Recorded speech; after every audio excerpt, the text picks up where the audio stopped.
नमस्कार, मी समिधा गुरु, लेखक आहेत क्षितिज पटवर्धन, दिग्दर्शक चंद्रकांत कुलकर्णी।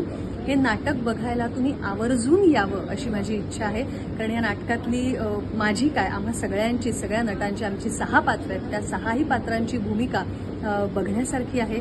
मी उल्का नावाचं पात्र ह्यात साकारते आहे आणि हा एका काय म्हणूया पर्टिक्युलर प्रेक्षक वर्गाचा आरसा आहे असं म्हटलं तरी चालेल। ती अत्यंत सर्वसामान्य पण वास्तववादी पण सगळीकडे स्टँड घेणारी अशी स्त्री आहे, सशक्त स्त्री आहे आणि सगळ्याच आपल्या मैत्रिणींना जवळची वाटणारी आहे। त्याच्यामुळे मला असं वाटतं की तुम्ही नक्की नाटकाला या आणि नाटक कसं वाटतंय ते आवर्जून सांगा।